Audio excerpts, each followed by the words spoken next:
umaga po, alamin natin ang nilalaman ng ating latest Tropical Cyclone Bulletin ngayong araw ng Lunes as of 5 a.m. patungkol dito sa binabantayan natin na si Bagyong Carina. So unahin po natin yung ating latest satellite image. Kung makikita po natin, patuloy pa rin nating binabantayan itong dalawang bagyo sa loob at labas ng ating Philippine Area of Responsibility. Nasa labas po ng PAR itong si dating Bagyong Butchoy. Bahaging lumakas pa po ito at nasa severe tropical storm category na may international name na Prapiron. At kung makikita po natin, wala na po itong epekto sa anumang bahagi ng ating bansa. So ang main focus po natin ngayon ay itong si Bagyong Carina na nasa loob po ng ating Philippine Area of Responsibility. Currently, nasa severe tropical storm category pa rin po ito, although bahagyang lumakas. At currently, yung latest location niya as 4 a.m. ay nasa layong 420 kilometers silangan ng Tuguegarao City, Cagayan. Nagtataglay ng lakas ng hangin na umaabot na 100 kilometers per hour malapit sa gitna at pagbugso na umaabot na 125 kilometers per hour. Sa kasalukuyan po ay mabagal ang pagkilos nitong si Bagyong Carina sa direksyong north-northwestward. Kaya asahan po natin dahil sa combined effects nitong si Bagyong Carina pati na rin ng enhanced southwest monsoon o pinalakas na epekto ng hanging habagat, ay asahan po natin ang maulan na panahon sa malaking bahagi ng ating bansa for the next 2 to 3 days.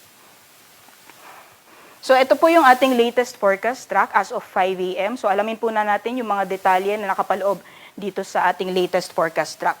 So unahin po muna natin yung magiging pagkilos nitong si Bagyong Carina. Kung nakikita po natin, possible na mag-intensify pa ito into a typhoon category habang binabaybay po yung silangang baybayin ng extreme northern Luzon hanggang lumabas po yan ng ating Philippine Area of Responsibility.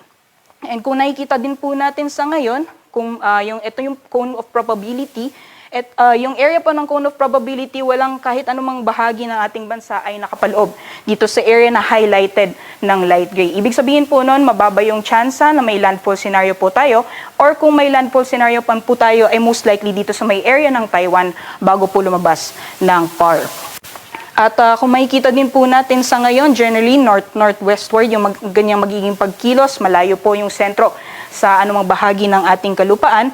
And kung makikita po natin itong area na highlighted ng light orange, yan po yung radius or yung laki ng sakop nitong bagyo. Yan, area po na yan, mararamdaman yung malalakas na hangin na dulot nitong si Bagyong Carina. At kung mapapansin po natin, wala pang anumang bahagi ng ating bansa ang nakapaloob dito sa area na makakaranas na malalakas na hangin. So sa ngayon po, as of now, wala pang malakas na hangin na mararanasan sa anumang bahagi ng ating bansa. Pero dahil based po sa ating forecast, mag-i-intensify pa po itong si Bagyong Carina, most likely lalawak po yung radius nitong bagyo at mostly sasakop nitong area na highlighted ng light orange yung areas po dito sa may northeastern portion ng mainland Cagayan. Kaya nakataas po tayo ng tropical cyclone wind signal sa ilang bahagi po ng northeastern portion ng Cagayan area.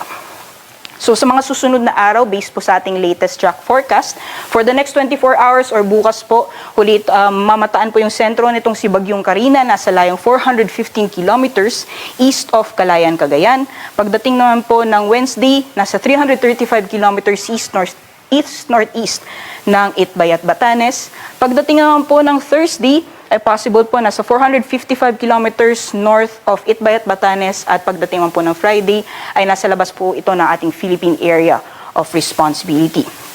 At gaya po ng nabanggit po, natin kanina, although sa ngayon po ay wala pang area or kahit anumang kalupaan sa ating bansa ang nakapaloob dito sa area na highlighted ng light orange kung saan mararamdaman yung lakas ng hangin itong si Bagyong Carina. Pero dahil inaasahan po natin yung forecast na mag-intensify pa po ito, lalawak yung radius ng bagyo at mostly maapektuhan dito sa may northeastern portion ng mainland Cagayan. Meron po tayong lead time na 36 hours. Ibig sabihin po, for the next 36 hours, posible pong maramdaman yung lakas ng hangin na dala nitong si Bagyong Carina sa areas po na nakataas yung tropical cyclone wind signal number 1.